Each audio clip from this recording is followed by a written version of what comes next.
Hey,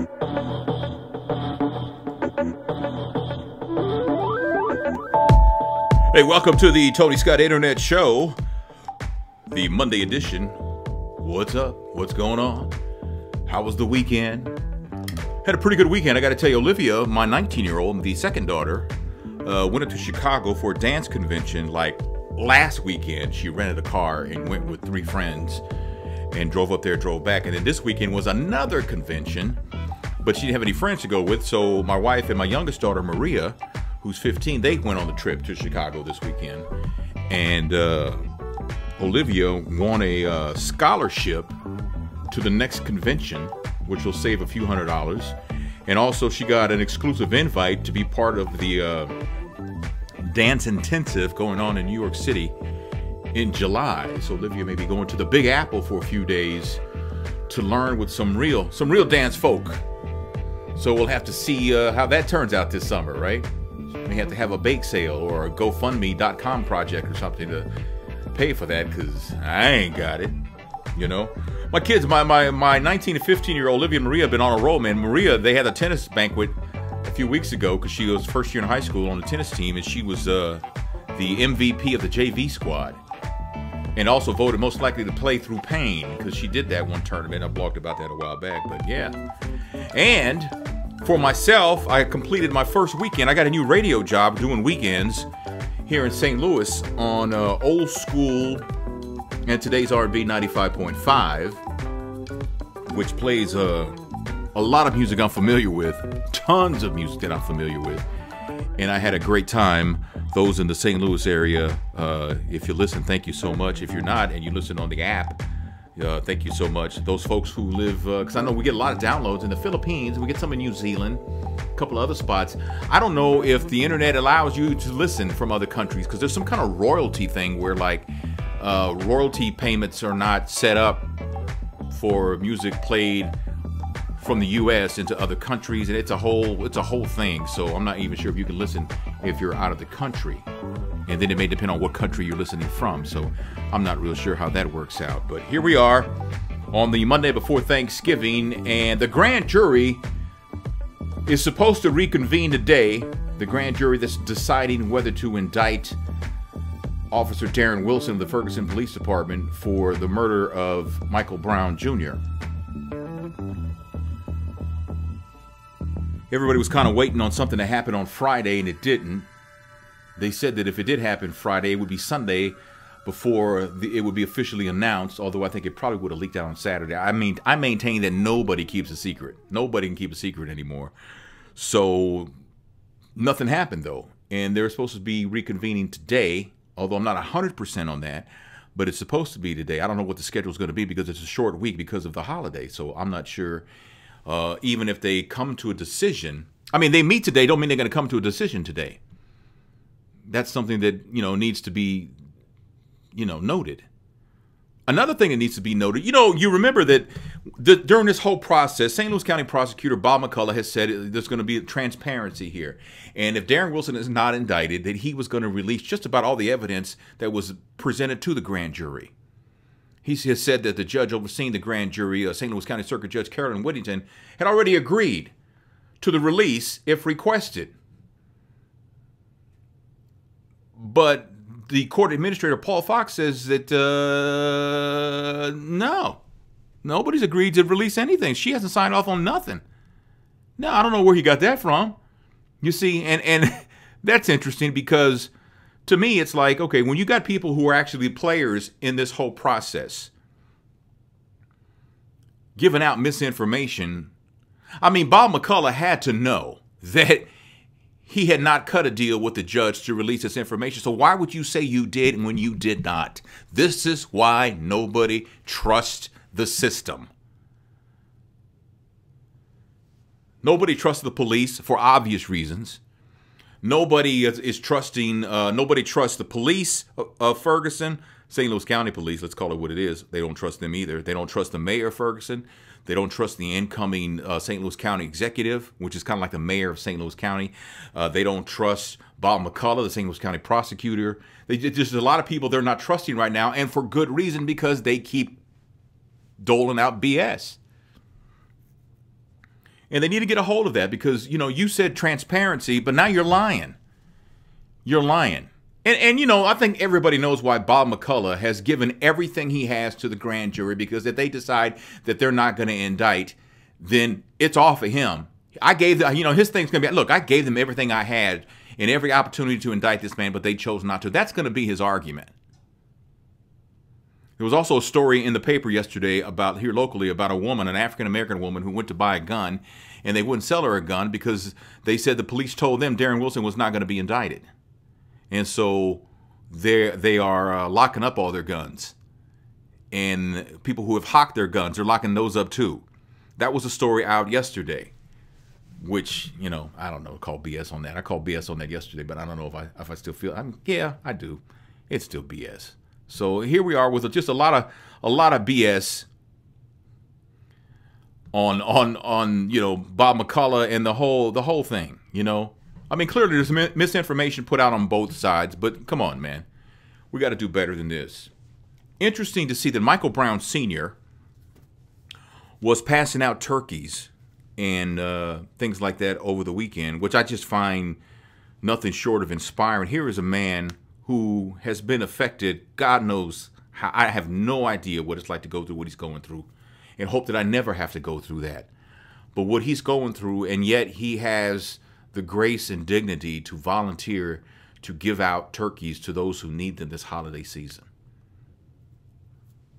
It speaks volumes about Michael Brown Sr., in my opinion.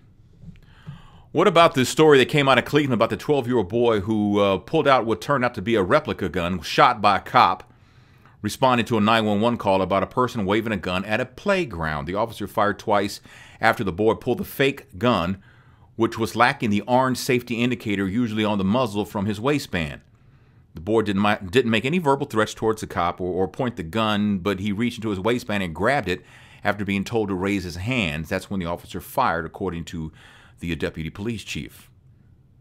It was what they call an airsoft-type replica gun that resembled a semi-automatic pistol. The orange safety indicator had been removed. He was on a swing set, allegedly, the boy, and pointed a pistol that was probably fake, but he was scaring people, so the cops were called. Cop didn't know if it was a real gun or not. He shot the boy. The boy's dead. Okay, there's lots going on here, right? There's lots going on. What we need to do, I think we're at a point in this country where we can do without toy guns being sold to kids. Don't matter if you put an orange ring around them, if you paint them all orange, if you make them so absurd looking they don't even look real. We just need to stop. We don't live in the olden days anymore. We're not 20, 30 years back. We live in 2014 where gun violence is a thing. It's a thing. I'm not saying nothing about the NRA. No, I'm not just saying gun violence is a thing. We haven't figured it out yet. We don't want to give up. Nobody wants to give up their rights to bear arms, and I get that. That's fine. I'm not picking on the NRA. I'm just saying guns are a thing in this country. So we don't need like toy guns to be sold in this country anymore. Would that be a problem? Would that be a real problem? Would people really be outraged if a congressman proposed banning toy guns in this country? It sounds silly. I mean, it really does. But I mean, would it at this point, does it make sense to even do that?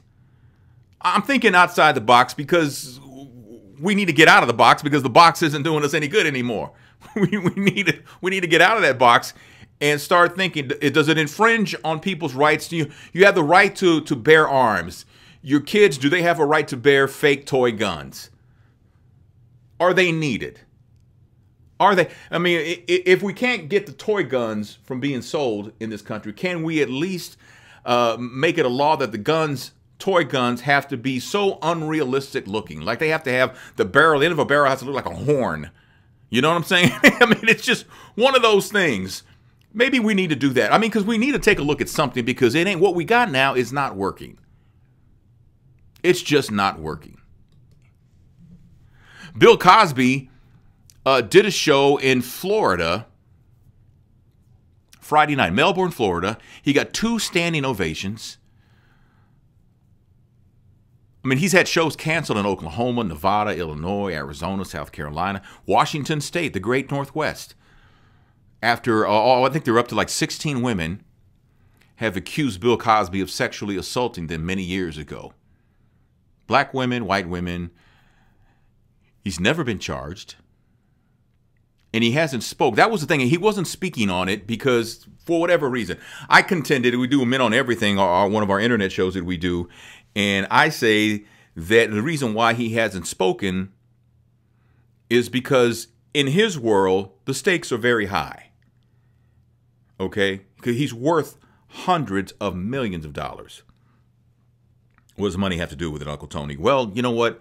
Money has something to do with a little something with everything. But, you know, whatever he says, whether it's in an interview, whether he says it in passing about this, whether he's walking from a building to his limo and the reporters are swarming him, asking him if he blurts out something, just throws it out there, all that can be used against him. So he probably figured, I won't say nothing. And that backfired. If you're not saying nothing, then you must be guilty of something, right? The stakes are high. We're not in that circle. We don't know. But he finally spoke. He spoke to a newspaper after the show, and he says, I know people are tired of me not saying anything, but a guy doesn't have to answer innuendos, is what he said.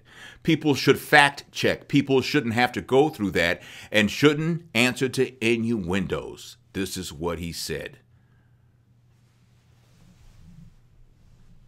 I mean, we love to tear people down who have made it in life.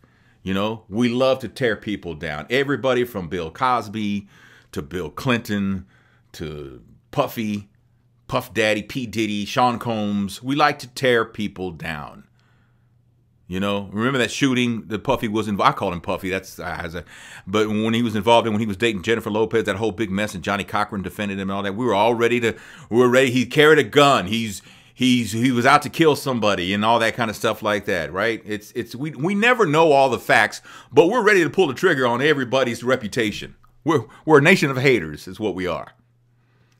Me included. I will pass judgment on somebody. You know, I wish Bill would address this and just have it go away. Does it bother me that 16 women have come forward? Yeah, but we don't know how many of them are on the thirst trail, though, who probably never have even met Bill Cosby, but they're trying their best to get something out of him financially. I'm not sure if it's one, if it's none, if it's 16 of them, all of them. I don't know. I don't know. I just don't know. But it should keep me from, it should keep you from saying that Bill is guilty because he ain't talking. But we don't. We don't say that. The former Washington, D.C. Mayor Marion has died. He was 78 years old. He was a 4-term mayor, and he was actually a current D.C. council member. And you remember, man, what year was that? When the whole crack, they got him on video, crack cocaine, smoking crack or something, and the police came in and he said, this bitch set me up. Remember all that? It was crazy. And I saw a headline on the internet that says crack mayor passes or something like that. And I was like, man, what they say, Rob Ford is the former mayor of Toronto. And clearly had a drug problem, had issues and stuff like that. And now, God forbid he would pass. But if he did, would they say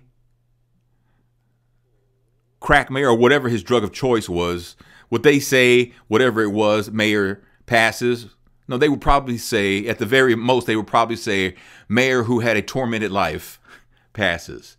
Mayor who struggled with drug addiction passes. But the mayor, Marion Barry, they just call him a crack mayor, which I think is just so wrong.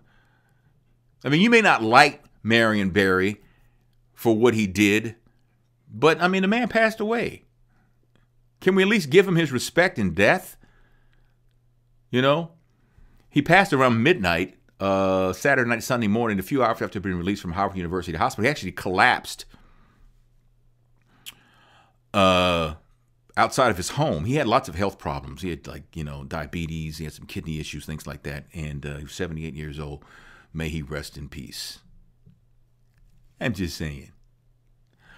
Remember we did this, was it last week we talked about the young man at the church convention who says, do we still have that? Play that. Do you believe that the Lord tonight has set you free. Yes, sir. Turn around and tell those people. Tell them. I'm not gay no more. I am delivered. I don't like men no more. I said I like women. Women. I said women. I'm not gay. I would not date a man. I would not carry a purse. I would not put on makeup. I will love a woman. Okay, so that kid, Andrew Caldwell, the one who I don't like men's no more, there was a story going around that he was arrested in St. Louis by police. They say that they recognized him instantly from the video that went viral while he was attempting to buy a male prostitute. Now, that story apparently is fake. That's not true. Okay, let's be clear on that. But apparently there's a problem with the church because there's a song he put out called I'm Not Gay No More, double negative. You can get it on iTunes. You can get it on Google Play. You can get it on Amazon.com. You know, I would get it and let you hear some of it, but I don't feel like spending $1.29 for it, so I'm not going to do that. And then I'd get in trouble because it's probably copywritten. And that's where the whole problem seems to be, is church officials say they're telling him he's got to stop selling the song because they own the audio of him saying, I don't like men's no more. And they feel that young Andrew Caldwell is making a mockery of the service that went on, which to me is funny in itself. You're saying he's making y'all made a mockery of the whole thing when y'all put him out there like that to do that. He says it's my voice. And he's claiming ownership. He says he's copywritten the song. And the church says, no, we own the audio. You can't copyright something that you don't own. And they're going back and forth. They're going to have to sort it out. The church is like, hey, we're all about, saving souls and everything. But you know what? Money's money, right? Legal issues aside, that's ours. Guess you got to do. I guess bottom line is this. Church is a business too. It's a nonprofit business, and they got to look out for their own, I guess, for their own, well-being. And they got to do what they got to do. I just think that's kind of funny. But he says, no, I haven't even heard the song. I don't know if you have or not. I have no desire to hear it. I could give a damn about his song. I really don't care. But I will say this. Y'all saying he's making a mockery. Y'all didn't say he was making a mockery when he was testifying. He wasn't making a mockery, right? A lot of websites are taking down their comment section, where after you read a story, you can post a comment. Online comments is what they call them. They're taking them down, and they're just sending people to their social media sites like Facebook, stuff like post your comment there, right? And you know what? I'm kind of glad, because there are trolls. There are trolls who especially like locally on the St. Louis Post-Dispatch website, stltoday.com. Everything on there is racial. Right? Everything. There are racists on there who are always commenting, saying that, black folks are the root of all evil, and black folks this and that and the other. And it's disrespectful. It's inhumane. It's insulting. It's offensive. It's everything bad. And I would love to see the Post-Dispatch take down their comment section and put it on Facebook so that the world can see. You can see it on STL, but Facebook is a larger platform, and it's easier for these comments to go viral and people to get called out. You know what I'm saying? So everybody's I talked about this last week. Everybody's talking about, speaking of, putting everybody out there, of what the group Anonymous has done in regards to the Ku Klux Klan.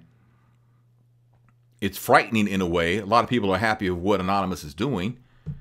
But in a way, when you think about it, whoa, it's like, and let me just say, I'm not criticizing Anonymous by any stretch. What they're doing is brave, ballsy. It's wow. They have put Anonymous has put the Klan on blast. Big time. They have posted pictures, even some St. Louisans. There was a guy, one of the pictures posted, and somebody on Facebook says, I kind of know this guy. I think I work with him, and I'm surprised that he's in the Klan, but he is. But that's crazy. Now, I don't know if that's more crazy to just put them out on Front Street like that, or what was crazy about the in Montana chapter of the Klan. It says that they're recruiting minorities. They want to be more diverse. And You heard about that, right? I told you about that, right? And they want to fight the man. They want to fight, a Big Brother is who their target is, and it's not. And he says we need to unify to do that, and for that we need more diversity. It would be hard for me to buy into that. I mean, if you're that committed against going against Big Brother, then why don't you create another organization that doesn't have the reputation that the Klan has? Huh? How about that little nugget right there? What else? Adrian Peterson suspended. Did I mention? I think I did mention that last week. He is suspended for the season, and he's not happy about that. Ray Rice. It's expected that Ray Rice is going to be reinstated to the NFL. The thing is that who's going to sign him? What are we, 10, 11 games, 10, 11 weeks into the season? There's not much of the season left. And I just don't know if any NFL team wants the baggage that's going to come with him to a team, regardless of how you feel about Ray Rice. If you feel like he got a raw deal, if you feel like he got what's coming to him, that aside, a team, he's got baggage. We have to all agree on that. There's baggage there, and for an NFL team to sign him, it's almost like hiring Darren Wilson to be a police officer in your department now. I just can't see a police department doing that. And if they do it and it gets out, man, it's going to rain. It's going to be a crap storm going on somebody's police department because they just don't need that. I mean, if you could hire someone, well, let's get back to Ray Rice. All right.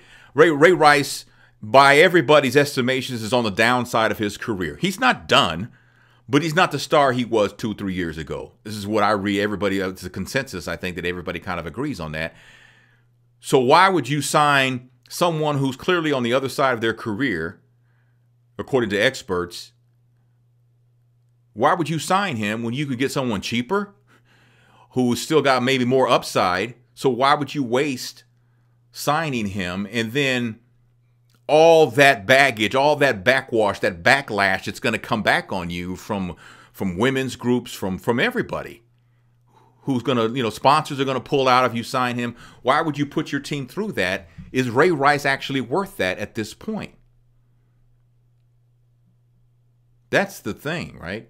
That's something that needs to be really heavily weighed, because I just don't see an upside to that. I don't see an upside to signing Ray Rice. I'm not, I'm just, from a business, from a PR standpoint, are his skills on the field at a level where that would negate all the negative press, all the negative blowback that you're going to get from signing a Ray Rice? I just don't see where it does that.